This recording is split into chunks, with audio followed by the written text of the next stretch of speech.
Well, welcome to the March 17th casting of AuthorConnect Chat. I'm your host, Tony DiCostanzo.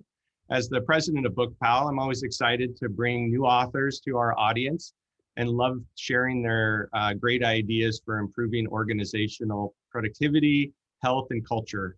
At the end of today's session, we'll actually be giving away 3 signed copies, so definitely stick around. We'll be announcing the winners and collecting your addresses to send those out. Today's important topic is about creating a work environment that promotes inclusion, reduces or eliminates occurrence of bias, prejudice, and bullying, while allowing everyone to do their best work. It's a very challenging topic in a lot of ways, but I think one that we're going to all benefit from today's conversation. Today's guest is co-founder of Radical Candor Advisors. She has served as the CEO advisor at Dropbox, Qualtrics, Twitter, and among other tech companies.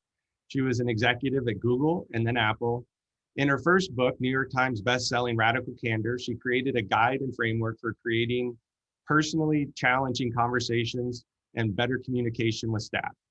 Her latest book, actually just released yesterday, Just Work, tackles the process for creating a fair work environment where leaders and their employees can be more productive and harness everyone's talents. I'm tremendously excited to bring our guest today, Kim Scott, into our AuthorConnect program. Welcome, Kim. Thank you so much. It's a great honor to be here. Thanks everybody for coming. So I have my well-worn version that I read advanced through, reader copy there. The advanced reader copy. Do you mind sharing for our audience maybe a few more details on this book for the folks that aren't as familiar? Sure. So the idea of Just Work is that in order for us to love our work and enjoy working together, we've got to break apart the different attitudes and behaviors that contribute to workplace injustice, because it is so inefficient. Injustice is not only immoral, it's inefficient. And fixing it it can feel like work or it can feel like a joy. So let's figure out how to make it feel like a joy. So one of the things that I've tried to do is to say there's a very big difference between between bias, prejudice, and bullying. So bias is not meaning it, prejudice is meaning it, and bullying is being mean. And we need to respond to each of these 3 things very differently. So if it's bias, you want to use an I statement, sort of invite people in to understand things from your perspective. You have a sort of a gentle response. Whereas with prejudice, you want to make it very clear what the line is between one person's freedom to believe whatever they want, but they can't do or say whatever they want. They can't impose their prejudice on you.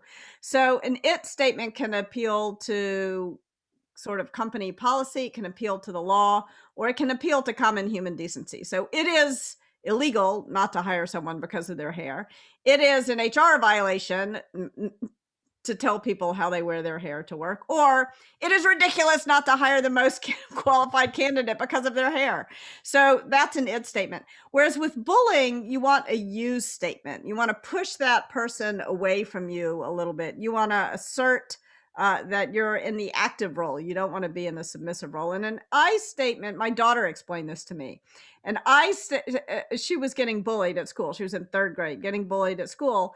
And I was sort of counseling her to tell this kid, I feel sad when you, and she banged her fist on the table and she said, Mom, he is trying to make me feel sad. Why would I tell him he succeeded? And I was Great point.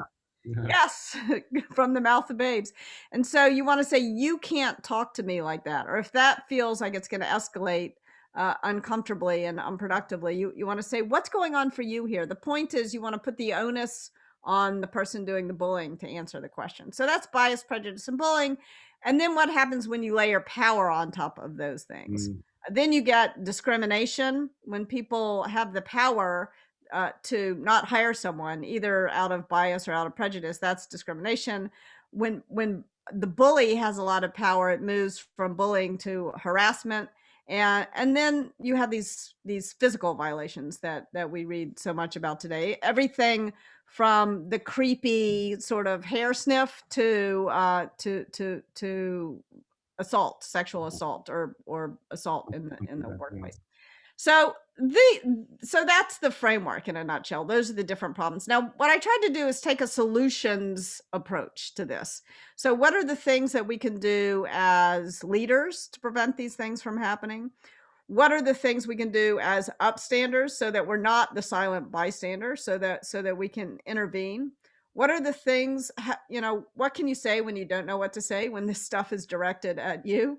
And finally, how can each of us become part of the solution, not part of the problem, when we get feedback that our attitudes or behaviors have contributed to workplace injustice? And we all are going to get that feedback. And I tell a lot of stories about me screwing this up, and not because I'm proud of it, but because I want to make sure that I'm open to the feedback and learning.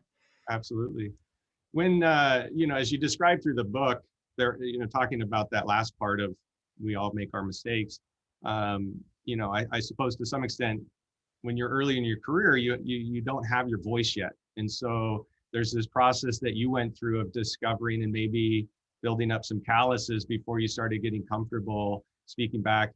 What advice have you maybe gleaned from writing the book about developing that voice or that comfort in using these I, you, it statements? Yeah. Because that part of speaking up is challenging.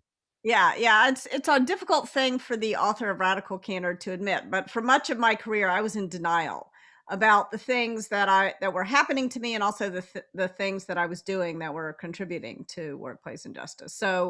So I think a couple of things. First of all, I would say that I actually have been inspired by the younger generation to speak up more. I've learned from them more than I'm the old lady who has things to teach them.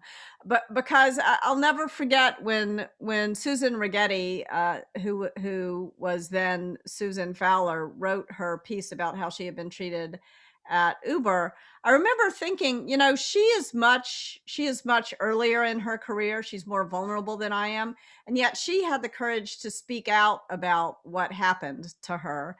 And it made me think that I could have spoken out, and that I wasn't as vulnerable as I felt, actually.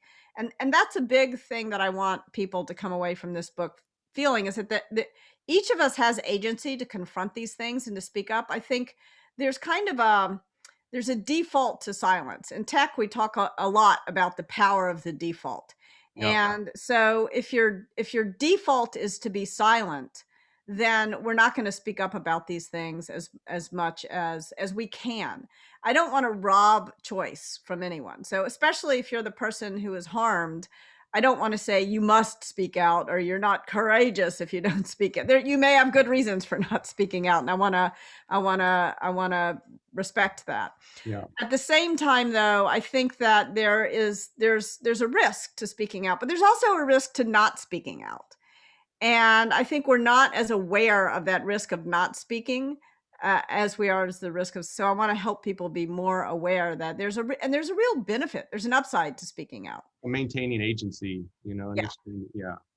Yeah. Along those lines, it's interesting. I belong to a nice gym. It's personal training oriented. So you go in, you have somebody working with you rather than working out your own. And a gentleman came into the club, and rather than, just saying hello, he says, "Hello, sexy," to the trainer. And this is somebody that has a 4-year college degree in kinesiology and nutrition. And about 5 minutes later, I turned to her and she just smiled, and I said, from an upstander perspective, I think I was making the first step before I even read the book. But I simply said, how did that make you feel?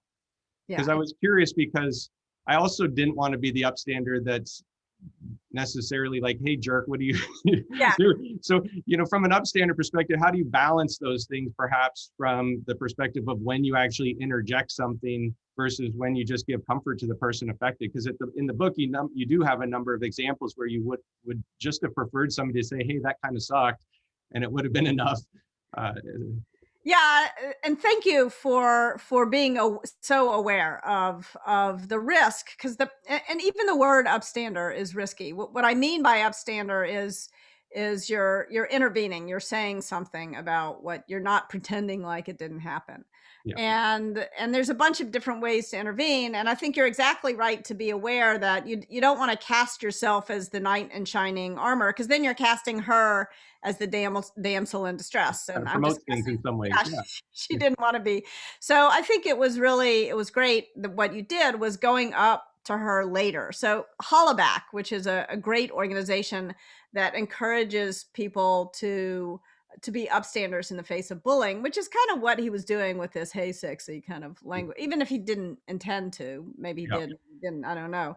But so I think one of the things they say is that you can always delay and go and talk to the person who was harmed, or who you suspect might have been harmed by the incident, and see what they want you to do, if anything. And but I also think it's really important to because if you hadn't done that, she would have felt like, gosh, did nobody else notice that? Yeah, Because exactly there are right. probably other observers. I think it's also possible to say something in the moment, Mm. in a way that doesn't necessarily put her in a bad situation. But you got to decide whether you want to do it or not. The other day, or not the other, it was actually a while ago now, but I was at Baskin Robbins with my kids, and there was a group of teenage boys ahead of us in line, and they started kind of harassing the woman who was scooping the ice cream, and asking her what her ethnicity was. And there were two people ahead of me, and they were both like so deep in their iPhones that, and I realized nobody was going to say anything if I didn't say anything. And it was really because I was in front of my children that I was I was like, I got to do the right. And so I said, "Hey boys, are you all being respectful?" I just That was all. And then they immediately looked ashamed and stopped. And so sometimes just that kind of you state, and it was a you, not a statement, it was a you question. Are you being respectful?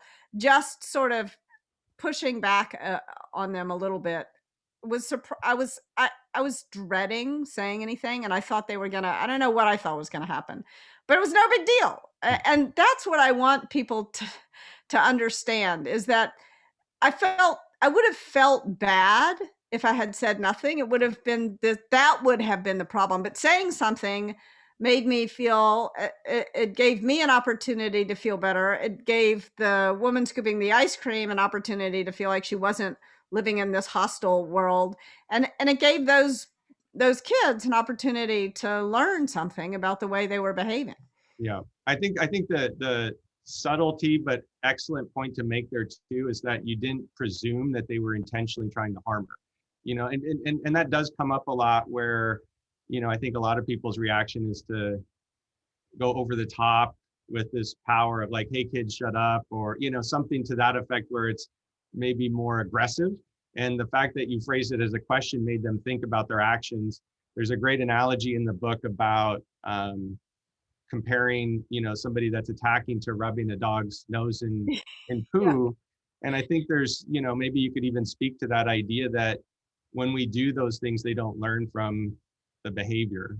Yeah, yeah. In fact, we just got a puppy on Sunday, so this is very relevant Congratulations. to me. So when you're training a dog and the dog poops in the house, for some reason there was It's a a generational thing, I yeah, think. there was a generational thing where you rub the dog's nose in the poop.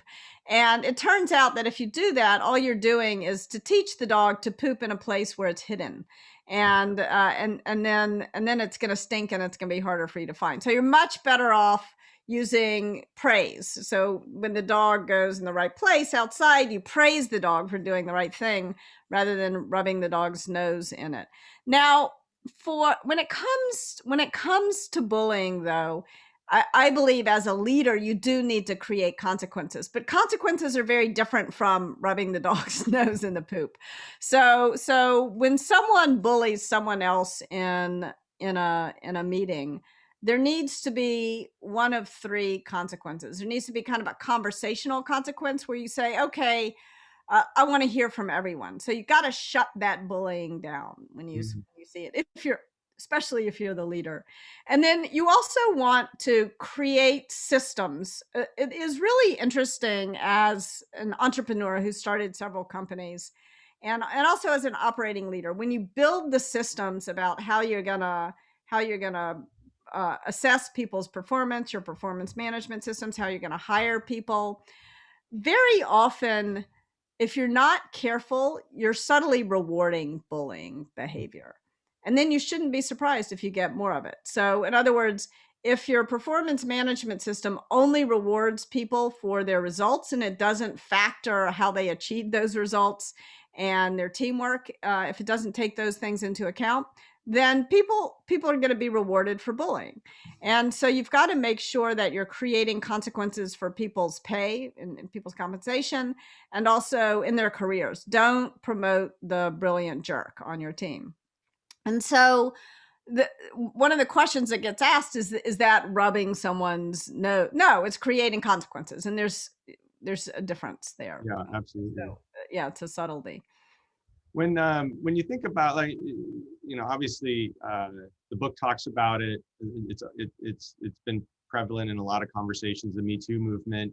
Do you feel that in the environment of tech, there is this shift that's occurring to bring awareness at a deeper level to sort of rooting out bias and prejudice, or are we still in our infancy? Where are we at in that life cycle? I think we're unfortunately at our infancy, but I am an optimist by nature. And I also think that one of the things that I have loved about building a career in tech is that there is in tech a real commitment to understanding problems and solving them. And I think increasingly there's an acknowledgement that if we're going to create these kinds of innovative workplaces that we all long for, we've got to address this problem. We got to understand this problem. We got to learn how to parse the problem, name the problem, and create the most effective responses to the problem. And so I think that is really, I'm optimistic that tech will do that, but I can't, it is way too early to declare victory. I also think in tech, it's probably something I did not write enough about in this book, but I think one of the huge issues in tech is economic injustice and the extent to which people at the top just get paid these absurd sums of money. And even people, like at one point I was working at a very fast growing hot tech startup, and my husband was working at a tech giant. So we were working at both of us working at these super successful companies who had CEOs who were billionaires several times over. And both of us had employees who were homeless. One of them was living in his truck and one was about to have to move it. And it's not like these people were paid, but cost of living is very high in the Bay Area. Yeah. I mean, there's something really profoundly screwed up about that. And the power of money corrupts. And I don't think we've even begun to address that problem in tech. I think, yeah, and that could be its own couple-hour conversation. Yeah. Yes, it could. As you explored writing the book, did you initially know going in that you were going to share a number of very personal stories that maybe hadn't come out in much light prior, or was that something that sort of emerged through the writing process? It very much emerged through the writing process. And I will say, when I first start drafting a book, I really turn off my editing hat and I'm really just sort of rooting around in my own mind, trying to understand, sort of explore my history, make sense of my history. And I will say, right before the book came out, somebody asked me, do you really want to tell that story publicly? And I was like, oh my gosh, I haven't really thought about that. I was just trying to make sense of the story. So I think that's part of the reason why yesterday I had sort of butterflies in my stomach all day long. It's a little bit nervous making to realize that one has told all these very personal stories.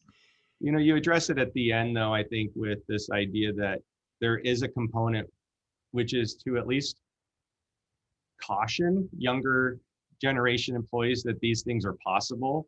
And I get scared for my daughter. She's at college. She's studying to be a physician's assistant, and there's, certainly this concern as she goes out into the working world and starts to be around different generations of employees, that there will be exposure to, various biases, prejudice, bullying, and as you think about the training process, where do reading the book is one avenue, but what are the other ways that you kind of encourage or developing your own kids to be prepared for these situations? Yeah, I have twins, a boy and a girl, and it's equally important for both of them that we solve these problems Yep. before they enter the workplace. And they're 12, so we don't have a long time. And that is why I love writing and I love books, and I think books can change the world. But I will confess that I have learned that not that many people change their behavior because they read a book. Which is not to say you shouldn't read the book. You should read the book. But as I was sending the book out and getting feedback, one of the people who I got feedback from is Trier Bryant, who has deep expertise in DE&I. She was an officer in the Air Force. She was at Goldman Sachs. She was at Twitter. She was at Astra, chief people officer there. And she said, we got to get these ideas into organizations. We got to do it now, because it's like the window has opened and people want to change right now. A lot of people, an unprecedented number of people want to change now. And so we got to create a company that's going to offer them help in putting the ideas into practice. And so we started a company together, and Trier is the CEO of that company. So I'm really excited to work with Trier and to work. Yep. We're starting to work with a number of companies to put these ideas into practice. That is fantastic. I think, as I read the book, I kind of had this idea that this should really be taught in school on some fundamental level. It's how do we become the best neighbors, the best colleagues, to the people around us. And awareness is a good starting point, but you then have to take it further into action, and that does take some time. And generationally interesting, you had the story of, there's certain words that we grew up hearing, using more casually, that are now offensive. We don't always, I think, through our, ability to counteract natural tendencies, recognize how problematic they are until they come out and you see people's faces. But, as awareness gets out there, we at least stop using the offensive jargon that was just on TV as everyday language in our youth. So, I think the idea of having a training program that really puts this message out there to organizations is going to be beneficial. Yeah, and I think it's so important. One of the things I tried to do with this framework is to point out that the kinds of words that we for generations have just thrown away, it's not, it is terrible that they are offensive, but they cause real harm. They Exactly. cause real harm. And the path from what is called anti-locution, in other words, racist language, sexist language, to violence, is a well-worn path in human history. We all know this if we've studied any amount of history or watched any number of movies. And yet we tend to pretend that path doesn't exist. We tend to be in denial about it because it's so deeply uncomfortable. And so I hope that people will understand that for example, as I was writing the book, I got some feedback that I tend to use ableist language around sight. When I mean understand, I'll say see. And this is a big deal because, and it's a big deal for a number of reasons. First of all, one of the people who helped me write the book, one of the best editors I've ever worked with, is blind. And I certainly didn't want to offend him, but I also had to acknowledge it causes real harm. Over 70% of people who are blind are unemployed. And that is so wrong. Exactly. Because they're capable of doing the work. And I think it ties back to this kind of ableist language that and even after I got the feedback and I understood it and I really cared, right before I submitted the book, I did a quick search, and I guess how many times I had used the word see inappropriately, even after I thought I was aware. 50? 99 times. It was unbelievable. It was really so sort of Ibram X. Kendi says denial is the heartbeat of racism. And he's right. It's the heartbeat of injustice writ large, I think. And figuring out how to root out that denial in ourselves is one thing that I hope the book will help us do. I apologize. I don't remember who you cited in the book, but there was a really eloquent paragraph talking about and it was written by somebody you worked with, but it was this idea that making those changes isn't as difficult as the benefits of the change itself. You know, that Yes. there's this reduced friction to get there, and it's why not do it? It's not that hard for you to make those adjustments. Yes, that was the great Russ Laraway, who's about to come out with a book himself. So we'll help him sell it. But he sort of broke down. He's like, there's a ROI, there's a return on investment. It's not that hard to change the words we use. And if you think about the impact that occurs when you do that, both in terms of the kinds of relationships that you build, but also the impact on your work. You do better work when you use the right words. It's a no-brainer. Yeah. As we get to the tail end of the conversation, is there a starting point that you recommend for organizations to be thinking about these issues? I mean, there's some broad sweeping things around biases around the folks we hire, the makeup of groups, the diversity of teams. And, you know, as you speak to the idea that teams that can perform their best in a diversified way certainly outperform those of homogenous groups. You know, that's one component, but there's the bullying, there's the prejudice. Like, how do you start in this complex world of sorting these issues out? Yeah, I wish that there was like a one size fits all answer, but there's not. I think you need to sort of take stock in your organization and make sure that you understand what is the issue that is presenting primarily. If in your organization the problem is what I call in the book oblivious exclusion, where there's a lot of unconscious bias and kind of a homogenous team, and people's biases are put into practice in the way you hire and the way you promote, then I think bias interrupters are a great way to start. You need to begin to teach people to become aware of their own biases and to challenge one another's biases. And if you have a homogenous team, you might need to hire a bias buster to sit. I once was working with a team in tech that really wanted to improve gender diversity at the team, and they couldn't understand why, for example, women weren't getting promoted.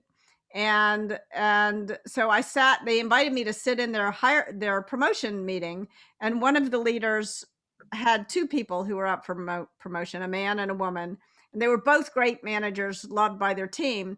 And he referred to the woman as a real mother hen, and he referred to the man as a great leader. Surprise, surprise, who's going to get promoted in that situation? And none of the men noticed the language, but I, of course, was acutely aware of it. So if you have a homogenous team, hire that bias buster and let them talk. Like, luckily, they were wide open to the feedback.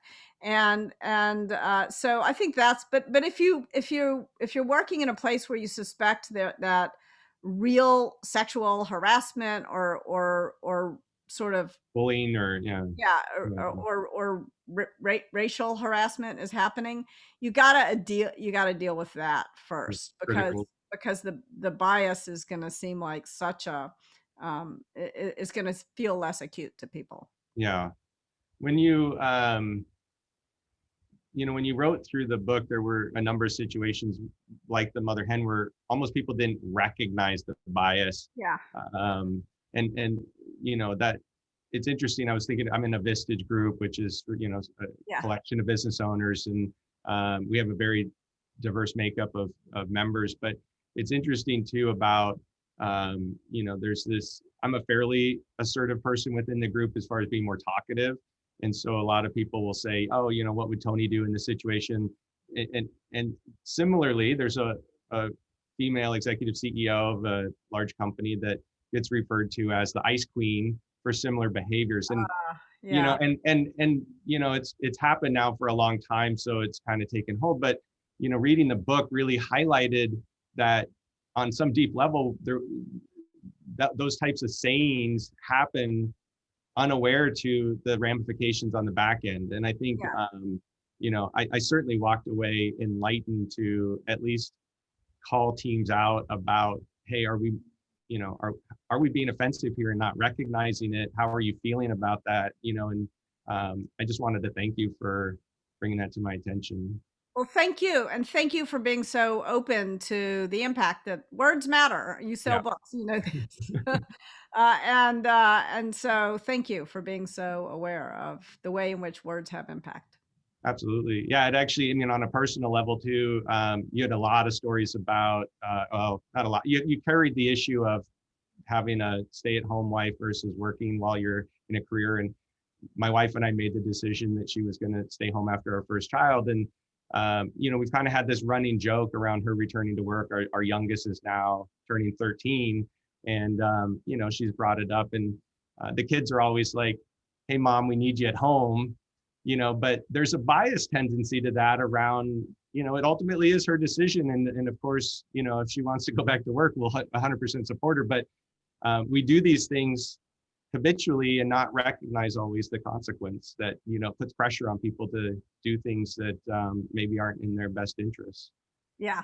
Yeah. Yeah. Very, very deep issues that I think, having some good conversations around is going to transcend people's lives in a lot of ways positively. Well, thank you. Thank you so much. It is really great to hear that the book helped was that it was fun for you to read, that it wasn't a burden for you to read. I got to the end and you have a little paragraph saying it's written for young female employees, and I was like, well, it fit me too. So I'm That's good. Success. yeah. That's good.